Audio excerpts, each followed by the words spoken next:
या उनको कम तर करके आंका जा रहा है, उनको उनके अनुभव या सीनियरिटी के हिसाब से कोई ओहदा नहीं दिया जा रहा या पूछा नहीं जा रहा, इस तरह की भावना उनके अंदर बनी हुई है। शरद त्रिवेदी भाजपा से हमारे साथ है। ठीक है गौतम राणे जी, आपके पास आएंगे और मीसम जैदी भी अगर कनेक्ट हो गए हैं तो उनके पास हम चले, लेकिन उससे पहले शरद त्रिवेदी आपका ये कमेंट, क्योंकि एक एक करके समाजवादी पार्टी से बहुत से नेता जो हैं अलग होना चाह रहे हैं और आज तो सुखराम यादव की भी मुलाकात हो चुकी है, उनके दिल्ली आने की भी खबर है। तो इस तरह की भागम भाग या भगदड़ जो सपा के अंदर मची है, क्या भाजपा के दरवाजे खुले उन तमाम नेताओं के लिए? के दरवाजे हर राजनीतिक पार्टी जो देश हित की बात करती है, जो राष्ट्रीयता की बात करती है, उसके लिए हमेशा खुले हैं। चाहे व्यक्ति है चाहे पार्टी है, हर एक के लिए हमारे दरवाजे खुले हैं। लेकिन मैं आपको ये कहना चाहूंगा कि ये जो समाजवादी पार्टी अब है, ये राम मनोहर लोहिया जी ने जिस समाजवाद की कल्पना करी थी, ये वो पार्टी नहीं है। न ये वो पार्टी है जिसको मुलायम सिंह और शिवपाल जी ने गांव गांव गली गली जाके बनाया था। ये अब ठगों की, अपराधियों की और अराजक तत्वों के हाथ में ये पार्टी आ चुकी है। और जिस ये माई कॉम्बिनेशन की बात कर रहे थे, हम पहले दिन से कह रहे थे कि ये कोई माई कॉम्बिनेशन, ये सिर्फ स्वार्थ का कॉम्बिनेशन है, जिसमें इन लोगों ने लोगों को इकट्ठा करके बताया कि साहब हम सबके मसीहा हैं। कभी ये दलितों की बात करने लगे, फिर ये ओबीसी की बात करने लगे, फिर ये जो है कहने लगे कि जो दुबे का एनकाउंटर हुआ तो भाजपा ब्राह्मणों के खिलाफ हो गई। अनर्गल बयान देना, अनर्गल बातें करना, और अब ये जो कलई है इनकी धीमे धीमे धुल रही है। एक पुराना गाना मैं आपको याद दिलाऊं कि जिसका था कि गुरुदत्त जी का कि देखी जमाने की यारी, बिछड़े सभी बारी बारी। तो ये जितने हैं वो सब बारी बारी से सब बाहर निकल रहे हैं। और जो मुसलमानों की ये मसीहा बनने की कोशिश कर रहे थे, उन्होंने खुद ही इनको आईना दिखा दिया है कि मुसलमानों का सम्मान नहीं है, यादवों का सम्मान नहीं है, ये किसी का सम्मान नहीं। ये एक अब राज परिवार में परिवर्तित हो चुका है। और जब अखिलेश जी पैदा नहीं हुए थे, तब से शिवपाल जी और मुलायम सिंह जी और अन्य लोग जो समाजवादी पार्टी की जिन्होंने कल्पना करी थी, उन लोगों ने इस पार्टी को यहां तक पहुंचाया। माननीय मुलायम सिंह जी देश के रक्षा मंत्री तक बने। लेकिन आज ये पार्टी वो पार्टी नहीं है। ये एक उसका एक अंश रह गया है।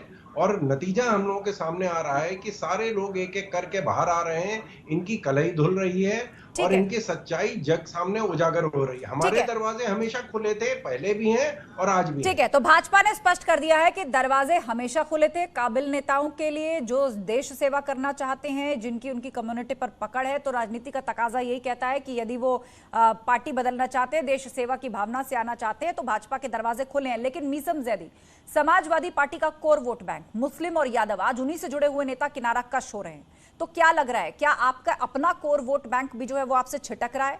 उन्होंने आपको आईना दिखा दिया है, आपको झटका दे दिया है?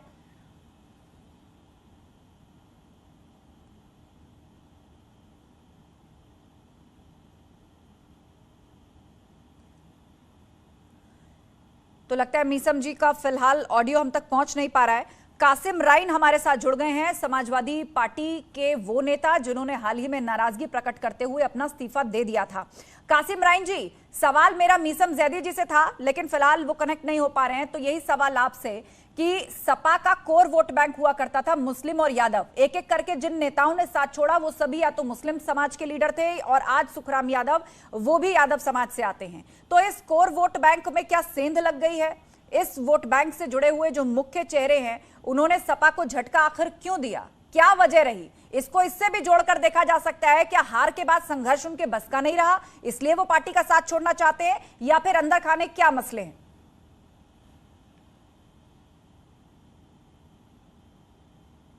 जो हमको अपनी बात रखने का मौका दिया।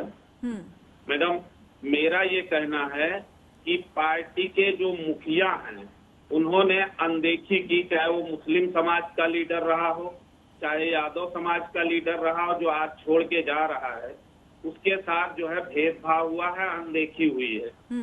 इसलिए लोग छोड़कर भाग रहे हैं। खास तौर से मेरा मुस्लिम समाज जो है उसके साथ भेदभाव कैसे हुआ है, अनदेखी कैसे हुई है? मैं चाहूंगी कि क्योंकि आपने इस्तीफा दिया है, आपने इतनी बड़ी बगावत की है अपनी पार्टी से, तो क्या भेदभाव हुआ है?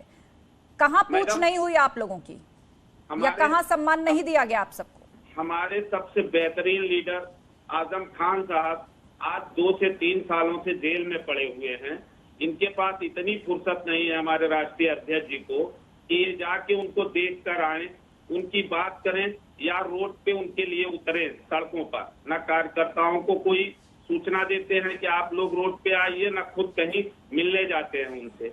इसी तरह साजिल इस्लाम साहब का पेट्रोल पंप तोड़ दिया गया, इनकी एक चुप्पी साधे रहे।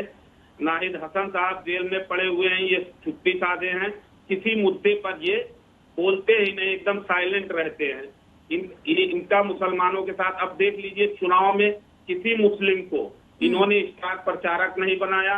मुस्लिम अगर मंच पे गया है, इनके समर्थकों ने उसको धक्के मार के भेज दिया, चाहे मछली शहर का मामला रहा हो, चाहे जौनपुर का मामला रहा हो, चाहे भदोही का मामला रहा हो, मंच से मुस्लिमों को धक्के मार के भगा दिया गया।